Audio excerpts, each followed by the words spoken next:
Hola familia, thanks for tuning in to this week's episode of Chamber Talks. One thing I want to remind you, we have your back. We're here for you. We have processed over 120 of the emergency injury loans and PPP, payroll protection loans, on behalf of our friends and members at no cost to those individuals that we helped. Remember, this show is here for you. It's meant to serve you. While many chambers are shutting their doors, unfortunately, we encourage those members, come here. We will support you. We're not looking to try to monetize our relationship. We just want to help you.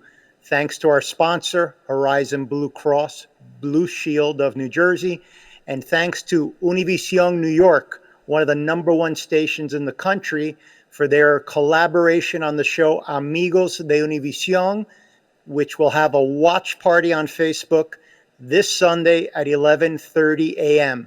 Remember to tune in, and I'll pitch it back to Kwa, my co-host. What's up, everybody? My name is Kwa again, and I represent the U.S. Pan Asian American Chamber of Commerce, the Northeast, serving as the president. Also representing our company at K-Vibe. And just like Carlos said, this is a platform that we're trying to build to allow businesses have some recognition around and as we go into the reopening stage. And today's topic is all about repivoting ourselves. So I want to just put some rules together. It's just not rules, but some hopes. Where make sure you go to SHCCNJ on YouTube and subscribe, and make sure you hit that like button on Facebook. Share it to all your friends, share it to your people, making sure that when you share it, it's not just about you. It's also about maybe you're helping a friend of a friend that needs this information, so they could move things forward for their business as well. And also make sure that you're also supporting the businesses within the chamber. So without further ado, let's get started. The largest chamber in the state. These 60 million Latinos. You are part of what makes this country great. Congratulations and thank you. Hey guys, we're lucky to have our illustrious chairman here today who's going to say a few words, Luis de la Hoz. Thank you, Carlos. Thank you, Familia. We're very happy to share with you some information and a lot of resources that are available for our business owners. Remember, we are here to support you through this tough time. Our doors are open not only for members, but also for any business owner in the state of New Jersey. Please contact our office. The telephone number is 201-935-0035, 201-935-0035. Visit our website and try to connect with us through all the social media platforms. We get good news this week. The SBA PPP program started hitting our community. A lot of our business owners start receiving those letters of approval, and hopefully they will receive the money soon. The other thing is that we get the good news that the SBA disbursed some money to veteran-owned business, which is amazing. They deserve to be the first individuals who receive that money, because we are very thankful for the service that they provide to this country. Don't forget, like and share all the content. It's important that we share this content with all our business owners, that they don't have the opportunity to be live with us, but they will have time later on the day or early in the morning to see this content. We are doing our best to provide you the best services that we can. We are strong. We learned from 2008. That's why right now we are in a strong position to help a lot of small businesses. Quien lo vive es quien lo goza, y de esta vamos a salir todos juntos. Feliz día. Hey Luis, I got a live question here. I'm Maria from Stewartsville, New Jersey. I run an online accessory business. Can my online business apply for any of the loans being offered by the SBA? Today is not possible, unfortunately, because none of the online stores or none of the home-based businesses qualify for the help that is provided. But we have been in conversations with the state of New Jersey and other organizations, and hopefully next week we will have good news for home-based businesses and online stores. Keep you posted. Great. Thanks, Luis. All right, let's bring our first business. Who is that, Carlos? Today we're lucky to have two members of our familia. We're going to have Rick Martinez from Senor Sangria and Leo Cervantes, who has several businesses, but he's most known for Chilangos, home of the restaurant with the most tequilas in the United States, with over 275 varieties of tequila. And they're going to talk a little bit about a collaboration. We love when our members work together, that they've put together to help both their businesses and to serve our community. Hey, what's up, familia? This is Rick Martinez from Senor Sangria. Started my company back in 2006, and it's been a great journey. We've got a great collab between Leo from Chilangos. Hey, Leo, want to tell them? Hey, familia, how you doing? My name is Leo Cervantes, owner of Chilangos Mexican restaurant in Highland, as well as La Playa and Naked Tamales. And like Rick says, tough times are times to be creative, times to get together, all of us, La Familia, and basically put things together like the way Rick and I did together. Please tell me, Rick. Yeah, so Leo came up with this awesome idea where the state of New Jersey has allowed him to sell wine and beer by the bottle out, and he came out with this cool concept, actually a couple concepts. So we did a little collab. He shared the idea, and I worked with our graphics folks, and we came up with a cool little design for us to be able to promote the idea of sangria and tacos, right? So whether it's Taco Tuesday or Sangria Sundays, and we're experimenting with Facebook and Instagram. And last week we ran the ads for 2 days or so in the evenings, and we drove about 300 people over to the landing page for them to order sangria and tacos from Leo. Hey, Leo, any updates on that? Well, when I talk about being creative, it's because, this coming Tuesday is Cinco de Mayo. Everything is new to me right now, phone calls. We cannot take people into the restaurant. So, yes, we've been getting phone calls. People want to get their tacos, their Mexican food, along with some nice sangria like yours, Rick, or margaritas or stuff like that. So, like I said, to me, this is something new. We have to be very creative, and I'm very, very glad that I'm working with someone like you on this project. Yeah, it's been fun. I mean, you're a lot more creative than I am, and I'd love the, what did you call it? Cinco de Taco, right? Cinco de Taco, baby. So great, guys. What it's all about is helping familia. I can't use that word enough, familia, and I know some people think I overplay it, but familia helps each other, and this is a perfect example of us using our valuable Rolodex, our network of friends to help each other. So I really commend these guys, and we'll keep an eye. Maybe on one of the episodes, we'll see how it's going, and I encourage you, if there's a business that you could collaborate with, send us your story. We'll include you in the next episode of Chamber Talks. I have a question. Are you guys giving any freebies or promos or to the chambers or anything like that? Hey, anytime you're thirsty, let us know. I think you guys are in Jersey City, right? Absolutely. Yep. We're over here. Yep. When it comes to pricing, I'm not raising my price or anything like that. I'm really good deals. I'm giving extra stuff to people, chips and this and that, and sangria. I've been giving away a couple of bottles of sangria to some people, so that's what I've been doing. And and also to play off of that, when we started doing this, I talked to our distributor in Central Jersey about what we're doing with Leo. And one of the things that Leo has for him as well is his reputation. People know his business, and people are supporting local businesses, in my opinion, the most than we've ever seen. So when I start talking to our distributor about what Leo's doing, he's like, yeah, he's not going to have a problem. People are going to be loyal to him. The people in his community are going to be ordering from him. And we've seen the same thing with our brand. And we had no marketing for the last month and a half. And our sales in New Jersey are up, compared to, other states were down, but New Jersey are up. So it shows you that we have some loyal customers that are, supporting our businesses. That's awesome. People want to support local, definitely, yeah. That's awesome, guys. That's awesome. So, thank you so much again, and good luck with everything. We'd like to hear some feedback down the road. Sure, anytime. Thank you very much for having us. All right, take it easy, guys. So, who's next up, Carlos?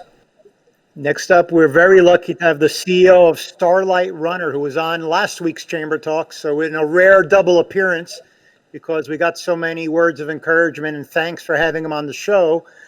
We have Jeff Gomez, who wrote an interesting article. He authored it on LinkedIn, and it caught our attention. We asked him to spend some minutes talking about the concept of his article. So we have a member of our familia, Jeff Gomez, CEO of Starlight Runner, who's going to talk to us. Hey, Carlos, so great to be here. Hey, Kwa. Hey, nice to see you again. All right. Should I get into it? Should Yeah, I just get into it. Please, Yeah. please do. Sure. You know, a lot of us are involved in creative industries in the tri-state area.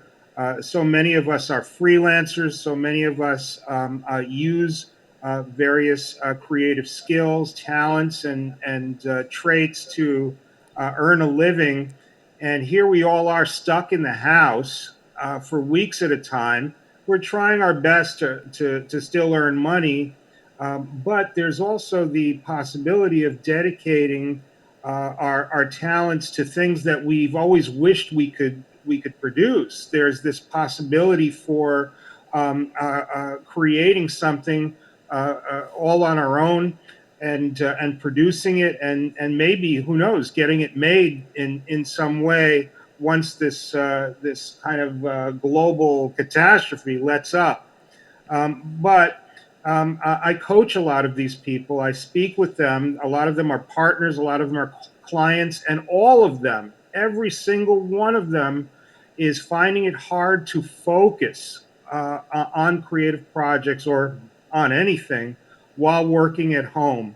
So I created a little kind of a set of tips for helping us to kind of get our minds in order and become passionate and kind of start producing creative projects.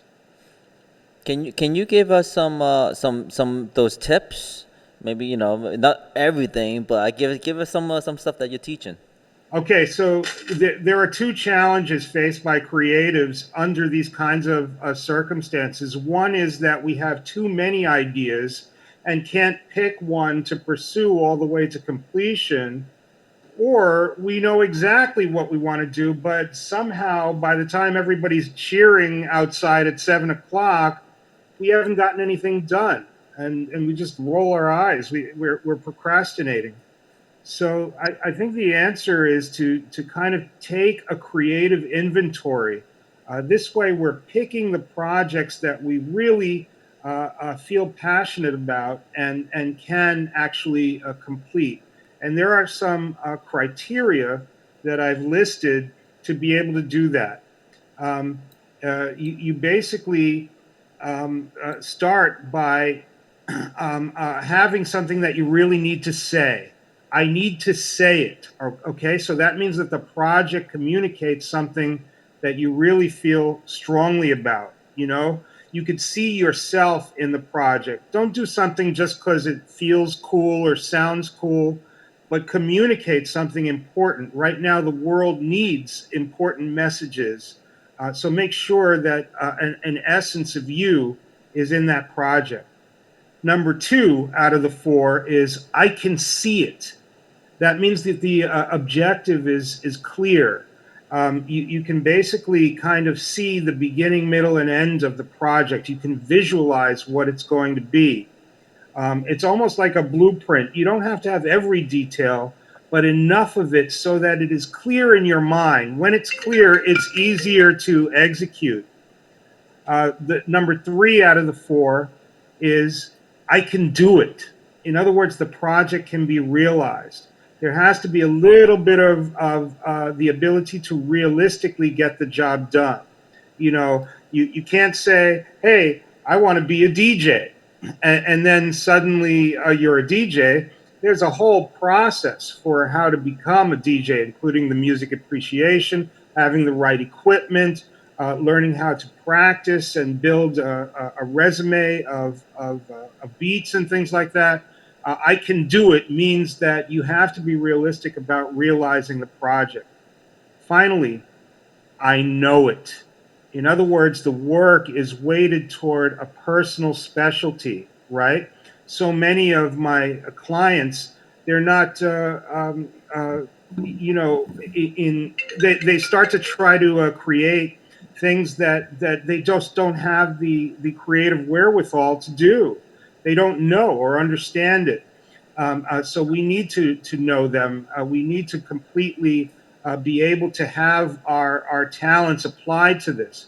Maybe a little stretching, but getting into the creative zone means using kind of muscle memory, which is to focus on what it is that you have been doing and expand out just a little bit.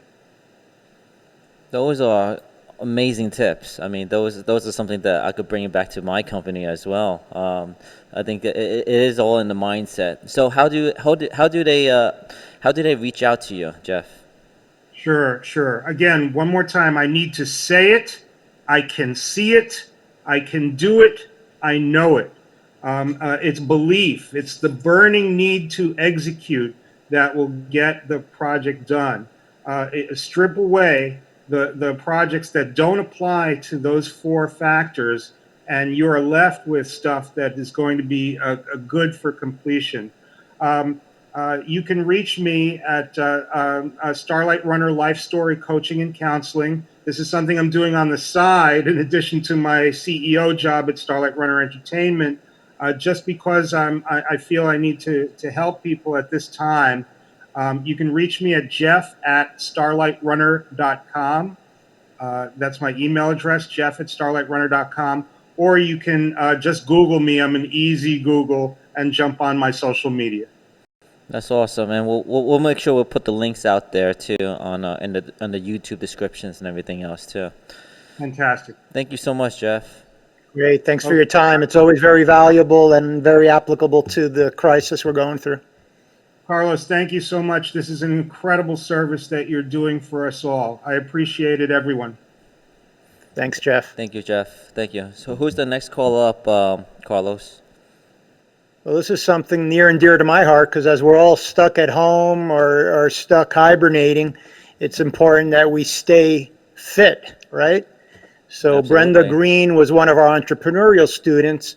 So very intriguing story on how she was able to pivot, reinvent herself, and offer a valuable service to her clients. So we're going to talk now with Brenda Green. How are you today, Brenda?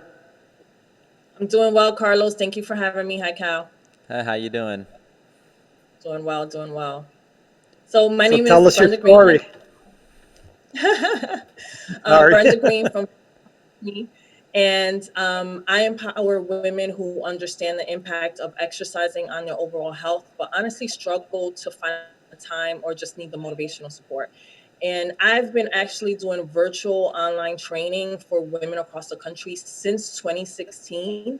So now that we are in the COVID world where everything is at home, I've had a huge jump in business as well as had to pivot a little bit. And that's what we're really talking about here. What I've come to realize, a lot of my members, a lot of my clients now have additional responsibilities that don't allow them to stick to the routine that they were in before. All my classes were always taught live. They still are, but I had to pivot and go onto on-demand videos. So now I'm recording the classes in order for the members to be able to access those classes, still stay fit at the time that they're able to do that. All my clients are women. Many are mothers who are now have the responsibility to, homeschool, including myself, to homeschool. So we're adding additional responsibilities, and our schedules are just crazy. So I had to kind of reinvent and figure out, I can't always give live. All my clients can make the live schedule. So what could I do to help them out and make sure that they're still getting fit? And recording the classes has been a huge success. They're loving it. They're still attending classes. When they're able to attend live, they do. Otherwise, they're hitting that replay button and following through. So it's been a pivot, and try to figure that out. But we are definitely making it happen. Let me ask you, Brenda. I think the fitness world was probably in a really big scare when it all happened. What was your mindset at what point did you say, "Uh-oh, I better start pivoting"? Yeah, you know what? Once it started, when I started seeing the trickle down of, once the gyms closed, I was already in virtual. So that pivot wasn't as big because all I did was virtual classes. So I kind of I was foreseeing that this was going to happen. Not necessarily the way it's happening right now, but I know, people were pivoting over into doing things online. And that's where I bought my business online from the beginning. So that part wasn't as difficult. It was just all the other responsibilities. Who would have thought that schools were going to be closed for 2 months, 3 months? Like, that is huge. So we just wanted to make sure that, we service our clients that way and help other clients come on board as well and make sure they stay healthy, because right now staying healthy is so important. We're stuck at home, not able to really do much.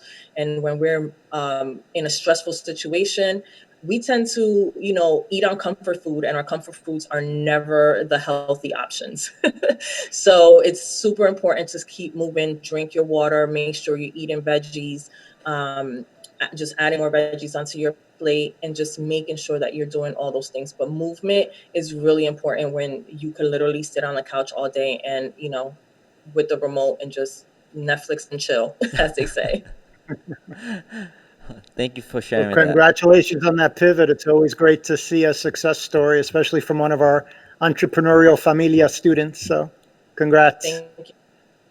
Gotcha, and good luck with everything. We look forward to hearing more feedback on how all this is turning out. Would love to be back. Thank you so much for having me. All right, have a good one. Thanks, Brenda. So who's next, Carlos? Next, we have Monica Milan from Stumpy's Hatchet House. If you enjoy relieving stress by throwing a sharp object at a piece of wood, you'll love her spot. And when things open up, you could be sure that the Chamber will be having some team building events there. But we're going to talk a little bit about how this COVID-19 has impacted her business and what her plans are for when the state starts slowly reopening. Thanks for being here today, Monica. Thank you so much for having me, Carlos. So yeah, you're absolutely right. We are working on plans. Obviously, most business owners that are closed right now, brick and mortar, are working on plans to reestablish or relaunch the business when the safety guidelines come through to us, and slowly we will do this. So, Monica, before we dive in even deeper, can you let everyone know exactly what you do? Yeah, absolutely. Should I just continue? Yeah, keep continue. Yep. Okay, yeah. So we're a hatchet throwing business. We're a venue. A lot of customers come through our door. Typically, they're 18 and older, and we teach everyone how to safely throw hatchets at big giant targets. So we're an establishment where we do a lot of team building events. We focus on family events, birthdays, any reason for our customers to come out and de-stress and have some bonding is what we specialize in. That's very interesting, because I'm in the events industry, in the gig industry as well, and so it's I'm curious to know, what's your mindset in this industry now? I'm sure the event industry is going to be heavily impacted. So, can you talk a little bit more further about how you're pivoting? Yes, absolutely. So yes, we are. As you know, we are all being impacted. The events industry as well. But as we get closer, and we're a little far away from that right now, but as we get closer to our businesses reopening, we will have new guidelines. We will specialize in, teaching everyone obviously how to throw the hatchet safely. And part of that safety with that comes the distancing and the way we're going to set up and distribute our throwing pits. We call them throwing pits, so the cages where everybody throws. So we're going to start to modify the hours, how many, we're limiting the amount of guests that are going to be coming through the door.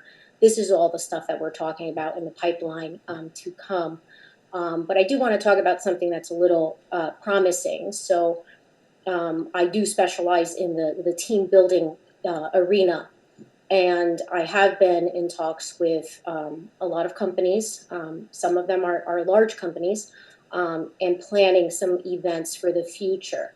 So I believe, as I call myself a self-proclaimed expert in the event industry, I do believe that come the fall, we're going to see an influx of events and opportunities coming through the door for people to go out and de-stress.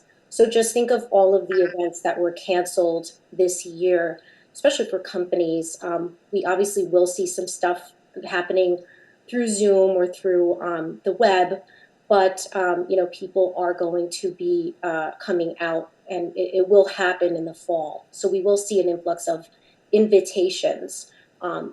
People, I believe, will start to think about what they're going to accept and where they're going to go. But in our business, we do stress on the importance of keeping our space clean, and we will have some guidelines going forward as well in terms of that. Unique to your business, the little bit I know, I have not been to a hatching throwing place, but you have lanes that you kind of rent out, so you're somewhat segregated, and I feel like you could clean in between a little easier. So it's groups, but it's groups that know each other, so it's not a lot of groups mingling with another group because there is some barrier. So I think your space is not like a restaurant that has 300 people jammed in on a Friday night. You have a natural built-in buffer. Absolutely. So in September, for example, we have a large company that wants to offer an event towards the end of September for their team, a program for their team. So we are working on closing the entire venue just for them. And it'll be less people, but it'll be just a space just for them. Our facility is about 8,100 square feet, and it has very high ceilings. So it's very well ventilated. There's a lot of room. And like you said, Carlos, we will have different spacing guidelines in the future. So we'll limit the amount of start times, groups that are coming in, and we will also sanitize and clean. And we have a great reputation for having a very clean venue, but going forward, it's going to be taken up, a huge notch. I'm so tired of this whole Zoom virtual stuff all the time. We have to get out of it sometime, right? I mean, I think you're absolutely right. You can only go so much virtual. We're social animals. We gotta be humans too. So we need to de-stress. This is such right. a great. You have to experience it. It's such a great way to de-stress and let go. I tell a lot of my customers that it's important for them to set an intention when they're throwing a hatchet. Just think of all of the things you need to release and let them go when you're doing it. So I put a little bit of my yogi background into it as well. Sounds awesome. Sounds Very great. cool. And just like Thanks for coming on, and we wish you a lot of luck in September when you start having events, and make sure you leave space for the chamber. We'll be there. Absolutely. Absolutely. I can't wait. All right. Thanks, Monica. Thank you so Thank much. you. So, Carlos, who's the next guest coming up? Well, next we have a small, short commercial from our friends at Horizon Blue Cross Blue Shield. Now more than ever, we're here for our members. We're working hard to make changes that can help keep your family safe. Now more of your costs are covered, so you can get the care you need. We've made it easier to talk to doctors and nurses without leaving home, and those costs are now covered too. So much is changing right now. What isn't changing is our commitment to you, your family, and your health. Here when you need us most, now and always. Thanks again to our friends at Horizon. Next, we're lucky to have celebrity stylist and salon owner Ona Diaz, who's an award-winning hairstylist who's been with the Chamber Familia for many years. Hola, Ona, how are you? Hey, hola Carlos, hey guys, How hola you doing? familia. All right. Great. Thank you for Tell us a having little me. bit about, I know we had a conversation this week about your efforts to pivot and reinvent your business and also your space.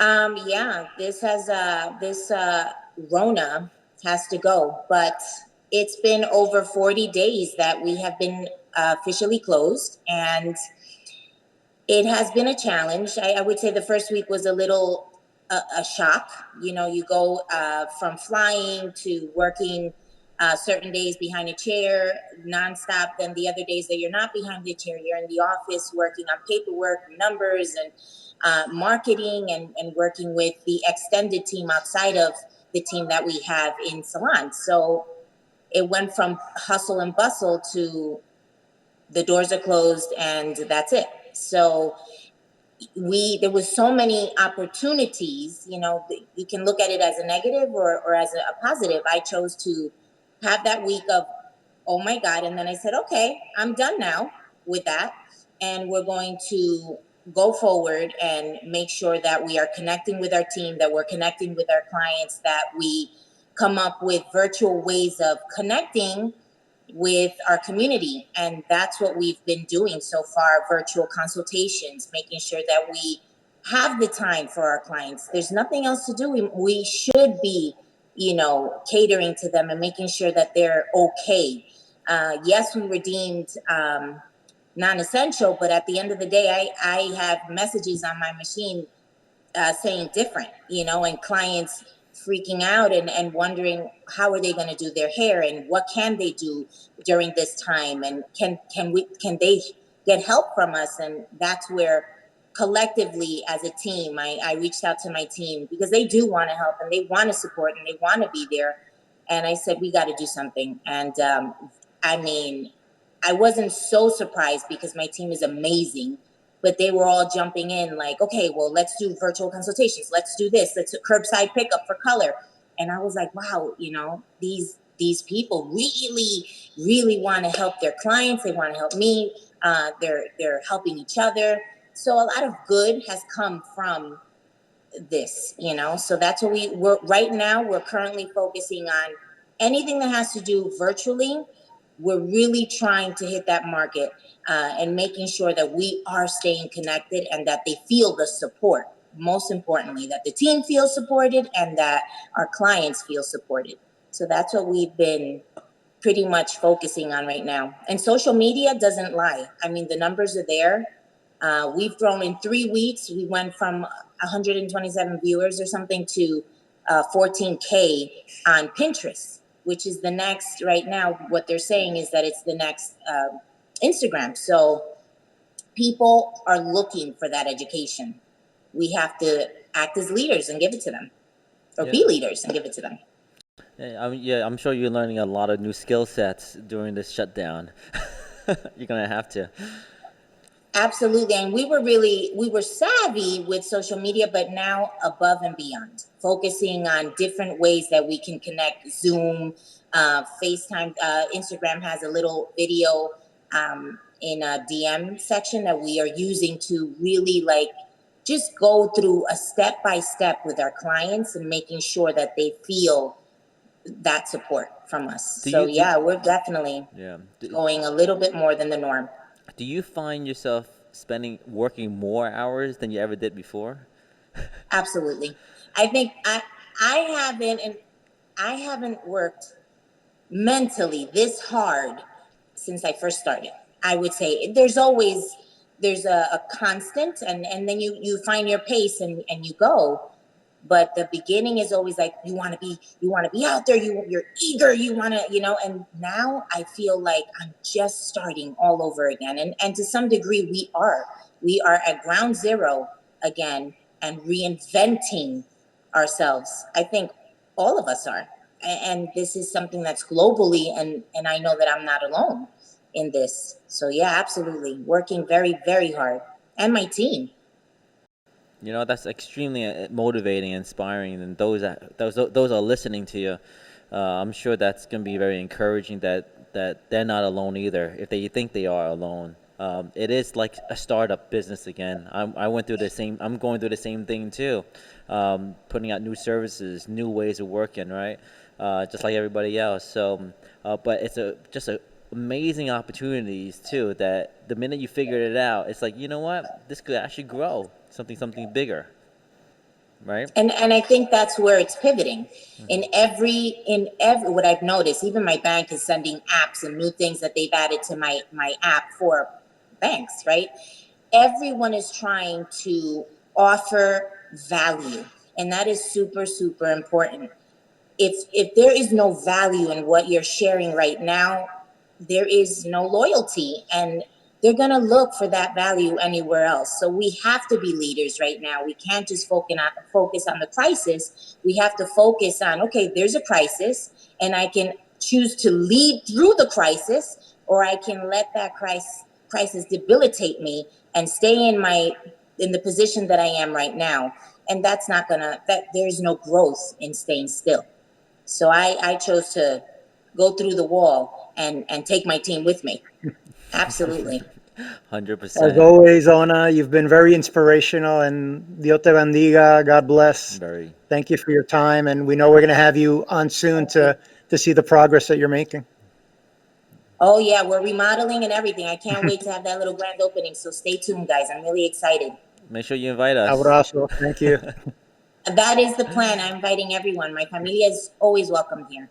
Awesome. Thank you, Beautiful. Carlos. Thank you for everything. Te lo agradezco with all of my heart. Thank you, guys. And we'll see each other very soon, God willing. Thank you. Have a Thank good you, one. Ona. God bless. So, Carlos, who is our next guest? Qua, it's like a New York Yankees lineup here today. When we have our annual gala, we have an award presentation, and our rising star was this young lady, Lilia Rios, who's an amazing entrepreneur. She's an attorney, and she's going to join us here today. Hola, Lilia, ¿cómo está? Hey. Hola, muchas gracias por la invitación. Todo muy bien, gracias. ¿Cómo están ustedes? I can't Excellent. understand We're that, but good. hello, We're how good. you doing? Tell us a little bit about your business and how you're adapting to the new world of COVID-19 and how you're pivoting. Well, you want me to speak in English or Spanish? English, please. Yeah. We're going to English. translate it Okay, for everybody. Okay. Well, it has been tough for us. I gotta tell you, we have one third of the company had to stop operations since March 17. So we are thankful that we still have another two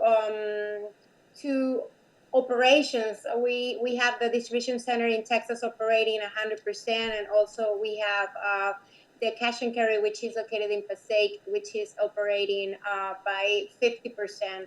So we are thankful that we didn't have to shut down all operations for the whole business. So we decided to not to give up and to invest the time that the extra time that we're having right now to educate ourselves.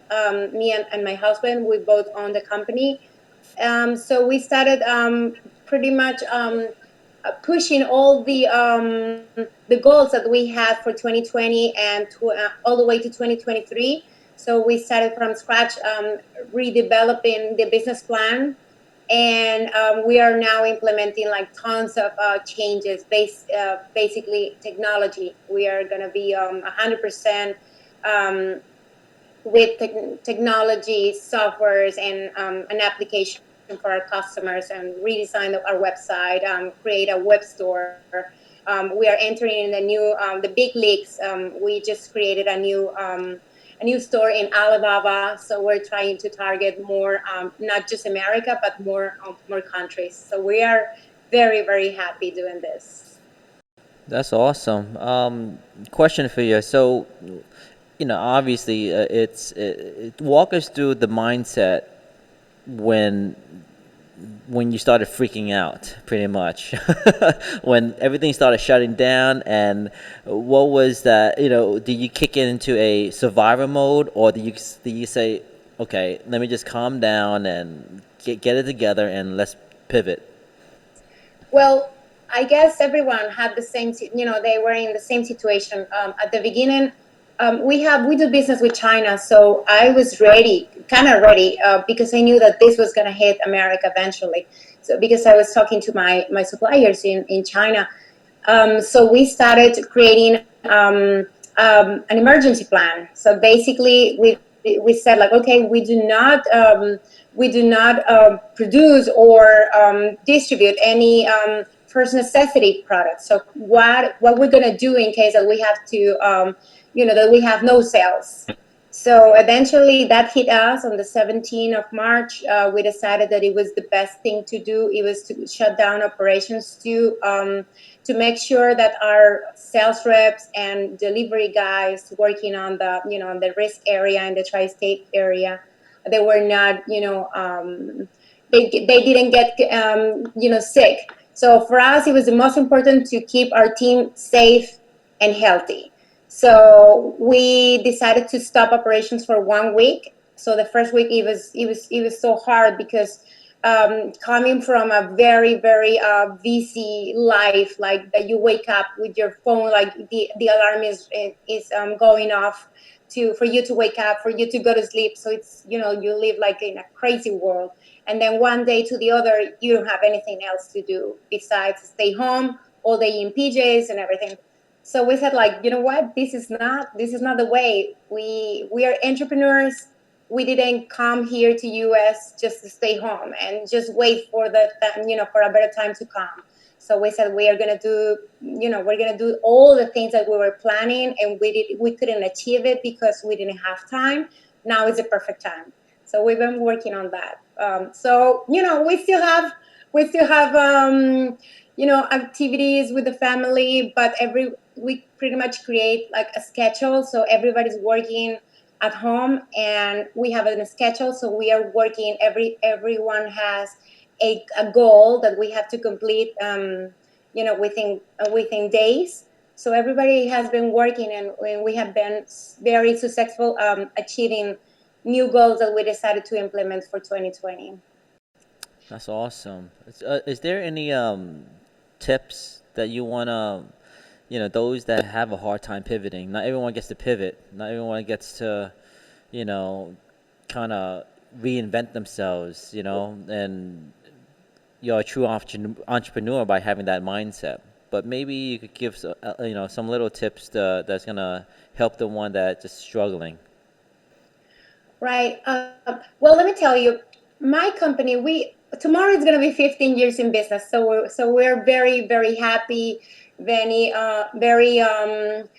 On the other hand, we're kind of sad because we're not going to celebrate that we plan to celebrate. It's just it has been 15 years of hard work, strong work, all the sacrifices that we have done. But on the other hand, we're still healthy. We have everything. We have a house. We have plenty of food. So I guess what I will say to other business owners out there will be like, we have everything. If you have everything, if you have health, if you're lucky enough to have your family with you and food in your table, you get everything. So why give up? And why don't take advantage of that free time that you are having? Because we're always complaining about not to have enough time. This is the perfect time. What you're gonna do with the extra time that you're getting? Do something, learn something, clean your body, like let go of things that they're just occupying some space within you, and that space that is not worth it. Just let go of things. Be prepared to learn something new, something better, something that you can learn to implement in your company. And that will be my best thing to do.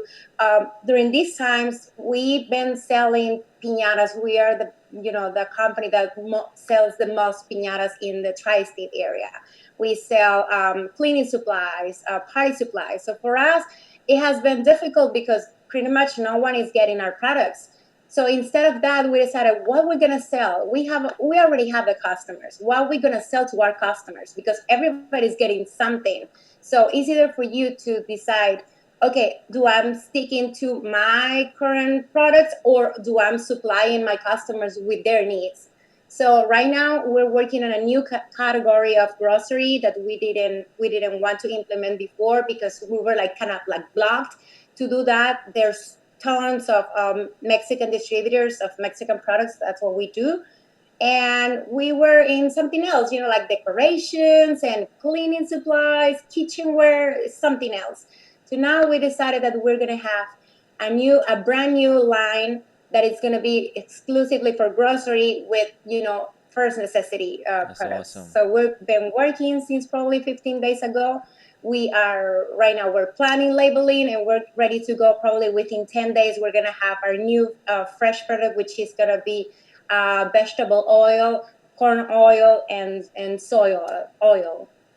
So we're happy. We're doing something else. I mean, we don't wanna just waste time. We're trying to take advantage of the situation, and we're here. That's a good thing. That's we're right. here. We're alive. So we're Awesome. thankful. That's great. Thank you for sharing Well, the that. team that, the selection committee that gave you an award last year, they did a great job because obviously you're a very successful entrepreneur.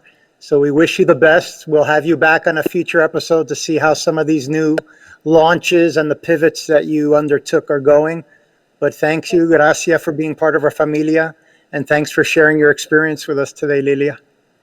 Thank you so much, guys. Definitely, it has been a blessing to be part of the Hispanic Chamber of Commerce for us, for me, for my husband, for our company, for our family. It has been a great time.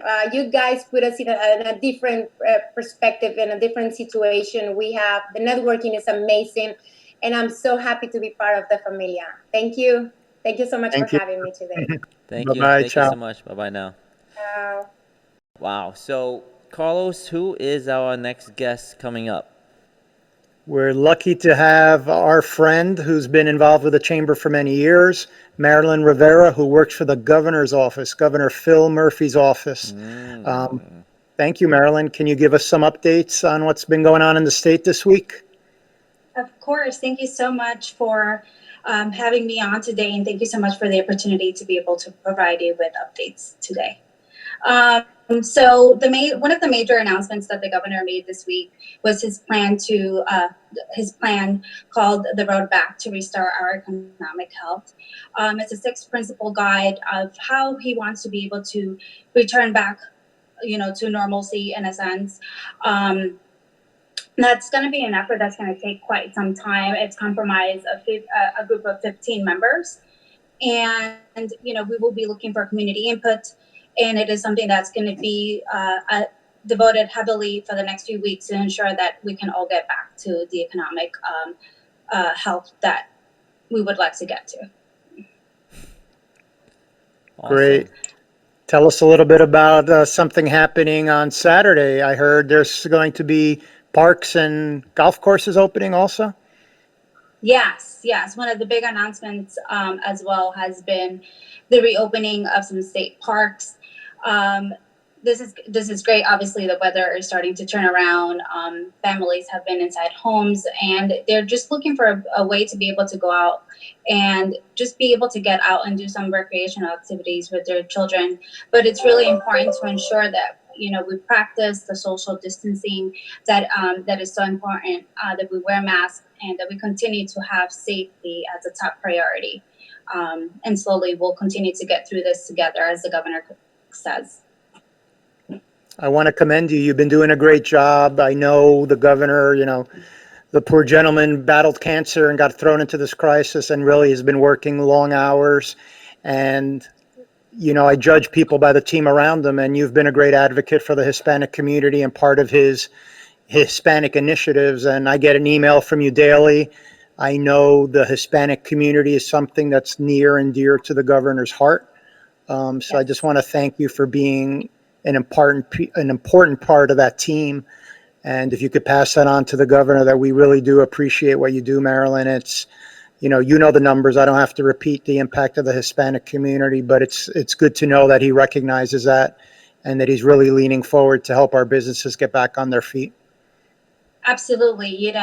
Since day one, the governor has been committed to being able to be inclusive with everybody and understanding that there is a lot of room for opportunities. And one of the things that COVID has highlighted is the need within our Hispanic communities.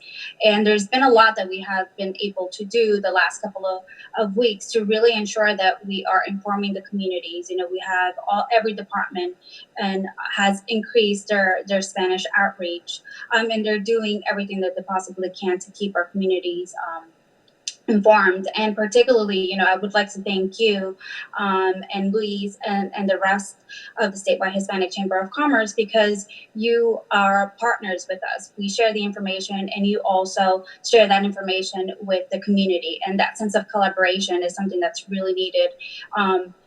And it is so warranted for our communities. And so we thank you for being partners with us and ensuring that the communities are informed. Thank you, Mary. One issue that keeps on coming up, and I know the governor has it on his radar, is some of the warehouses that have a large quantity of our members, or not our members, but our community, our Hispanic community. So I know he's enacted some legislation to make sure that they're protected with masks and that they're doing the proper cleaning. Is there any update you could give, or can you at least ensure that the governor keeps on getting that message that he's doing a good job? He just has to keep on some of these companies because they're reluctant to follow the rules, unfortunately. Of course, you know, and we understand that this is a scary time for everybody, and we are committed to ensuring the safety first and foremost for every New Jersey resident, and this is something that the administration continues to work on. They are currently looking at different ways to be able to help the communities ensure that safety is first, especially in these warehouse spaces. It's something that is still being worked on, and it's still fluid, right? I mean, there's a lot of room for opportunity to continue to improve. But like you said, you know, there's two ways here, right? It's action that the administration takes, but then also how these warehouses are implementing, you know, the safety precautions. And there's one thing that we encourage everybody to do through the COVID-19 webpage. It's covid19nj.gov. If there is any company that you know that is not following the protocols, that is not ensuring the safety of their workers first and foremost, please report them, because that's how we will know what's happening, and that's how we will continue to have the information that we need to implement the changes and the requirements for everybody's safety. I have a question. And this is for my fellow business people that's in the gig-based in the event industry. Do you have any insight on what we could, you know, what's going to happen, like say the wedding industry or the parties? And I'm sure that's not going to just 200 people, 300 people are going to come right out and celebrate, you know, once it reopens. Do you have any idea that it's going to happen in 2020, or everything should be postponed in 2021? Well, I think this is all part of the governor's, the road back. This is what the folks and part of this group, this advisory group, is going to be able to look at as a whole and advise on how we should move forward. You know, the governor says, you know, the safety is first and foremost. So it's how do we get back to normal in a sense, but also taking the safety precautions. So overnight, we will not go back to having 200 people. It's something that we're going to have to do slowly. And we're going to need everybody's input. And it is something that is right now being looked into. It's being considered on how to move forward with that.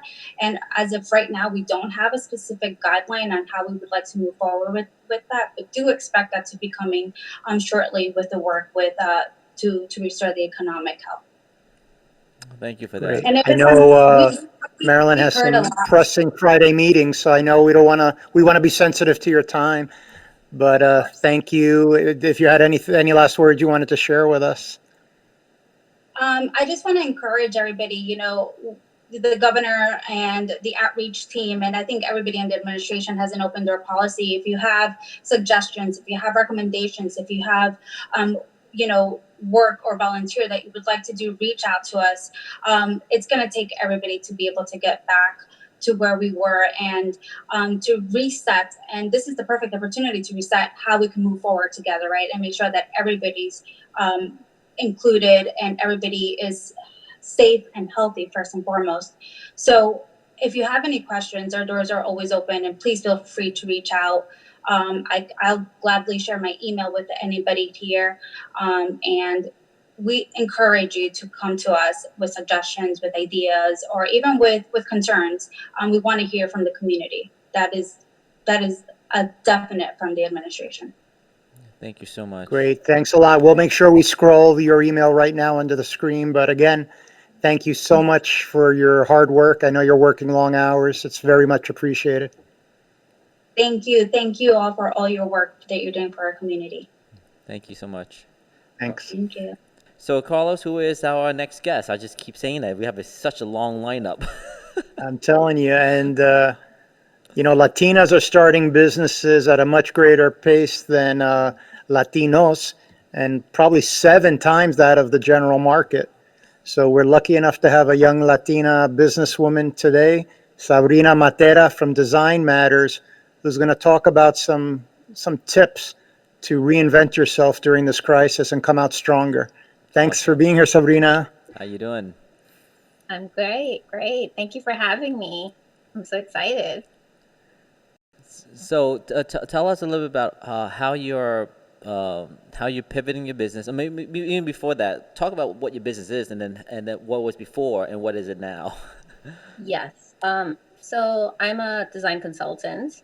My company is Design Matters, and I work with corporations, small businesses, and startups and people brands. People brands being celebrities, thought leaders, executives, people in the C-suite space. And what I do is I offer creative strategies that are tailored to help elevate these brands. So you could say I specialize in branding. That's really what the common denominator is. And you could kind of think of it as like a designer / marketer / PR agency, all wrapped into one, and layer on the future of work concept.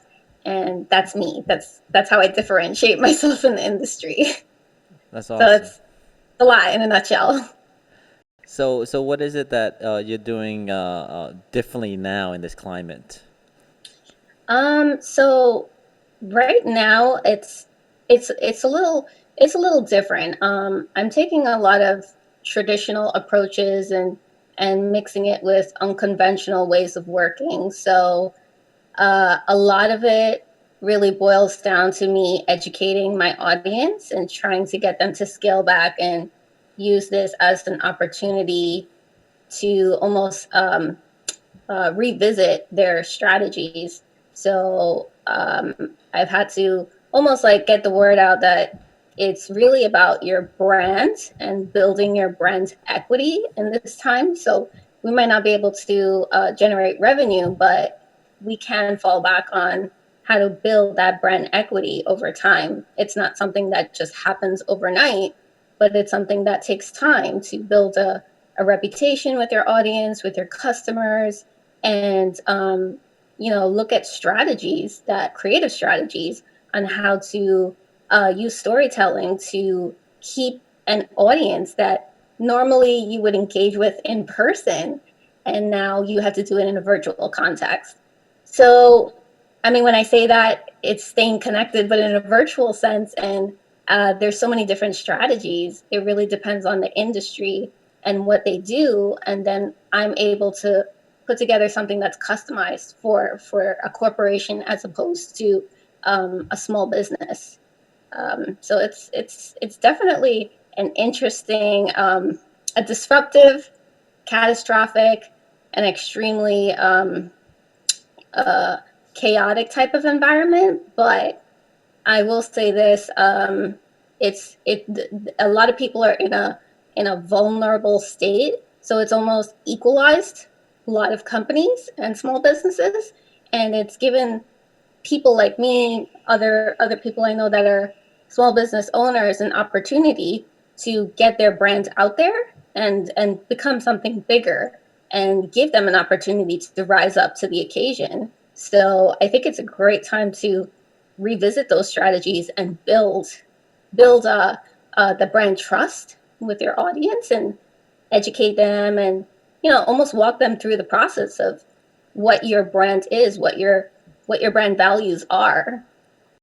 Absolutely. We're in the we're in the production industry, and so it's all about the visuals, and obviously it's so heavily on branding as well. Like everything that you do visually, it matters a lot too. And yours says design matters, right? And so it actually really does. And I think you're 100% spot on around how you trying to get people to realize that yes, you got to re-strategize your brand creative, your storytelling, but the question is, how did they do it? How do they get out there? And anyone that's not in the digital transformation, that's not in the digital world, what are some tips that you can offer that is going to help those people that are like, well, I understand branding, but I got nowhere to go. I don't know who to talk to, and you know what? I barely have, I'm barely on social media. What do they do? So, I'll say this. There's a couple of things that people can do, and I know it's probably frustrating for people that aren't technically savvy, and now they're forced to be in this environment. So, I think it's different depending on what business you're in. So, for example, if you're in the restaurant business, you might be looking at strategies that are more related to your brand, both online, looking at your SEO, looking at how your branding extends from, your vehicles. Are they branded to your customer experience? How are you picking up the phone and talking to people? Like that all ties into a brand. So it's not just a tangible experience and what things look like, but there's also an abstract concept tied to it. So all of these things factor into how people perceive your brand. And it builds the brand trust and equity that I keep falling back on. And, people will remember that when we come out of this ordeal, and they'll have that loyalty to you. So that's like one industry. It varies really with like big brands and small companies, but in a corporation sense, it's completely different. It's maintaining that brand equity and how they communicate with their employees and their customers. So I'm doing more marketing and sales training in a virtual context, and we're doing like kickoff motivational videos to get the employees excited and maintain some momentum and keep them going throughout the sales year and keep them educated and just implement strategies there with designing and getting them excited. So that's like a complete departure from like something that we would do on the ground for a small business owner and helping them. But with people that are struggling out there, the biggest advice that I could say is keep learning.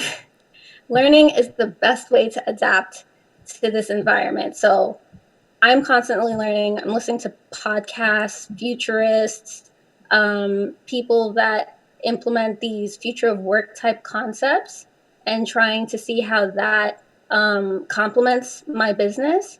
So learning, I would say, look at the brand touch points that relate to you. So for some people, social media might not work. Other people, a website, SEO strategy, direct mail. Nobody was looking at mail before, but now that might not go into extinction. People might really find value in having something mailed to their home that talks about their business offerings and their capabilities. Presentations, podcasts, customer service. There's so many different ways to do it. So I look at it from a three-dimensional type of perspective, and then I try to figure out like, well, what really works? What really works for that individual?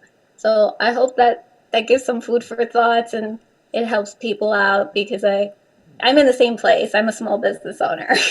Very helpful, very helpful. I'm sure those are really great tips and takeaways for people. Thank you so much. No, very valuable. Thank you, Sabrina. We'll be sure to have you back. We want to hear some more insights from you, but I'm sure everybody's going to appreciate it. Of course. Thank you so much. Okay, have a good one. Take care, Sabrina. Thank you. So, Carlos, we have our last guest, and introduce him. This is a gentleman I know from way back in high school, St. Joe's of the Palisades, a fellow Blue Jay. We have Lou Alamo of Alamo Insurance. Tell us a little bit about your company, Lou. Well, thank you, Carlos. Thank you, Qua. Thank you for inviting me on the show today, and welcome to my home where I've been working remotely since the crisis began. Alamo Insurance Group is coming on 23 years in business. Carlos mentioned our high school and the town it was in, West New York, New Jersey. That's where our business was founded. Back then, it was a one-man operation going door to door on Bergen Line Avenue trying to sell insurance, was then commonly referred to as mama papa shops. So pizzerias, bodegas, restaurants, and so forth, the small businesses that make our life so convenient and improve the quality of our lives. Today, we're primarily in the public sector space, meaning that we insure governmental entities, taxpayer-funded entities, and nonprofits. In today's environment, Lou, a lot of the questions I get from members are, I have an exclusion on my policy. Is there any light at the end of the tunnel for loss of income or any other damages that they're suffering as a result of COVID-19? Can you give us any updates what's going on in the industry or in Washington? Yes, absolutely. So great question. A topic of great concern to many of our business owners. Insurance carriers are beginning to decline coverage for loss of business income. And it's a big problem because this is one of the key coverages that we buy that gives us that peace of mind when we go to bed, knowing that if something should occur to our businesses, we'll be able to restore it and resume it with the protection of insurance. So business income in the policy is subject to the terms and conditions. So we should all be aware of what we're buying. At Alamo, we believe and we view ourselves very much as educators. So we feel that it's very important that our clients know what they're buying. So when you're buying business interruption insurance, you're buying included coverages that are triggered by a cause and that, as Carlos says, also includes exclusions. So business interruption insurance is generally triggered by loss to a property or damage to a property. That would trigger business interruption insurance, and the insurance company would pay you amounts equal to what you reported on your taxes in earnings last year. However, that same policy back in 2002 and 2003 was adjusted. With the SARS virus occurrence, companies began to add exclusions for virus and bacteria. And that's the basis for these declinations. There is hope, however, and that hope lies in the hands of the wonderful men and women elected to local, state, and federal office. And right now, they are working very hard on trying to pass legislation to force the insurance companies to pay for loss of income and business interruption. So I think it's critical that everyone watching and everyone share with their friends that to thank them, thank our legislators, thank our elected officials for their advocacies, and urge them on a personal level and let them understand how difficult this is for us and how important it is that they get our insurance companies to pay us and do the right thing. Yeah, Lou, it's unfortunate, but it's times like these that we appreciate those legislators. We appreciate chambers of commerce and all those folks that are here when you need them. And again, legislators in Jersey are part-time, but I'll tell you, they work full-time hours. So our hats off to all the hardworking men and women down in Trenton. And you're right. Tell me, refresh my memory. What happened during Sandy? I thought there was a situation where there was a fund created for some of those losses that insurers tried to exclude. So that Sandy is a good example, Carlos. Thank you for bringing that up. So in Sandy, there similar circumstances related to coverage, defined coverage terms, but government worked through that by creating funds and forcing insurance to create pools, and I used those pools to try and make property owners whole.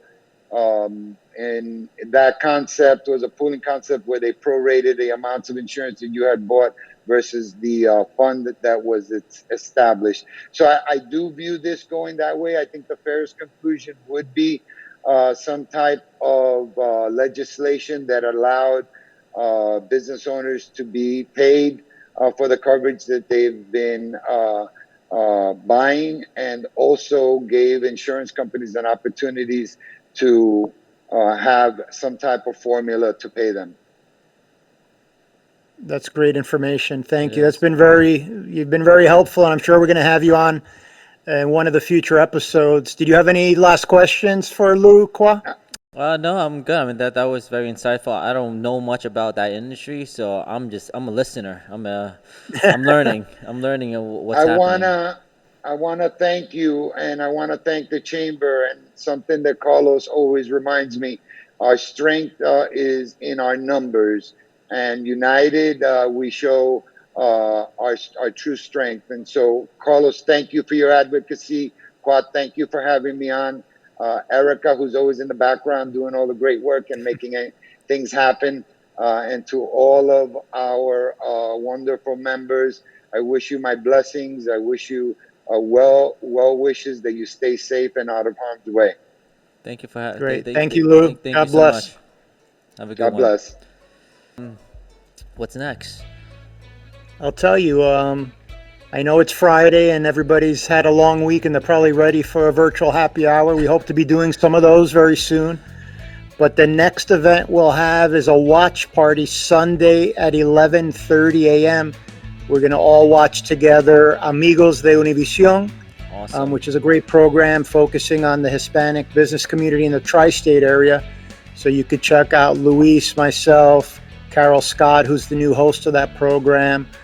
So I ask you, please watch it. If you join the watch party, share it. As with anything, share our social media hashtags. It's important that we spread the word. And Don't keep us as your little secret. Share the wealth of what our chamber and the Asian Pacific Chamber are doing. We're doing this not to monetize our relationship. We're doing this to help you, our very important members, and we thank you for that. And all I have to say is have a great weekend. Relax, practice mindfulness. I know Monica mentioned that often with all the media that's hitting us with all the negativity, just count on each other. We're friends, we're family, and breathe and relax, but take the weekend to unwind and rest your mind. And make sure you're subscribing to YouTube. I'm sure the Univision content is going to be on your YouTube channel as well, so you could catch it on the SHCCNJ.org, and make sure that you're also checking out USPAACC.com. We're also providing resources as well. So two chambers is combined, and makes us a little bit more powerful than just single chambered out. So we're all family over here, and so with that, good night, good day, good night, and stay safe.